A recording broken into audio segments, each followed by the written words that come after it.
One of the most rewarding things of the Latitude experience for me so far has been the opportunities that the programme offers to have intercultural exchange.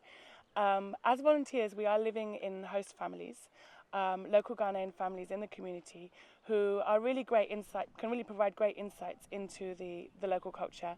We have two host brothers that are always there, and they're great. The first few days we were there, we were kind of uncomfortable, and he just came in and sat with us and talked and got to know how we were.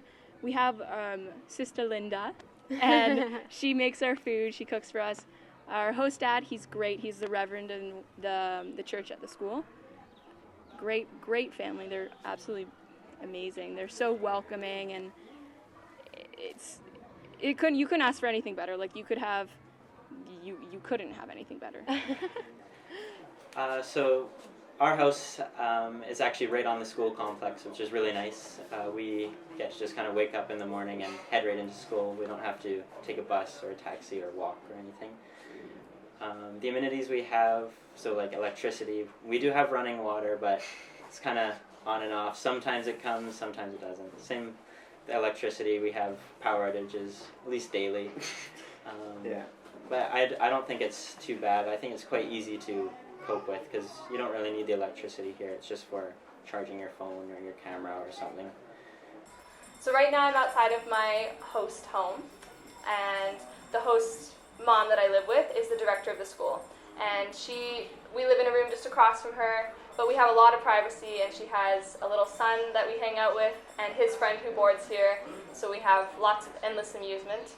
And there are boarders that live here as well. There's about 8 girls and 8 boys who are in their senior or junior year equivalent, and so they're always studying, and it's really cool for us to sort of have friends around closer to our own age to hang out with and get to know, and we can learn a lot from them.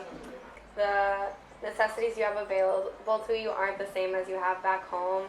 Like if you step out of the toilet and you go to wash your hands, the water isn't always running, but it's not a huge problem. We occasionally get running water, and it's good, but it's really not that big of a deal not to have it either. You really get used to it. I remember the first time I thought of bucket showering, I thought you just like took a bucket and poured it on your head. But you have a little cup and you do it, and yeah, you get used to it, and it's perfectly fine. So yeah. The host family where we stay have been absolutely fantastic, and they've really pulled out all the stops to make us feel at home and to feel part of the family. When I go home now, I feel like I also have a home left in Ghana. If it's starting with the food, they've tailored our tastes with what they cook. So if there's something that we haven't liked, we've told them straight, and they've found a plan B for us, which has been brilliant. Also, I think that it's worked both ways. We've learned a lot from them, whether it's in our own laundry or being a bit more self-sufficient with cleaning your own room, to them learning from us as well, some of our cultures. So I think it's definitely been a two-way process, and it's a lovely place to stay. It might be one of the things that some people might be a bit apprehensive about, but you just have to throw yourself into it. Be enthusiastic and open to new experiences, and you'll find it very, very, very rewarding.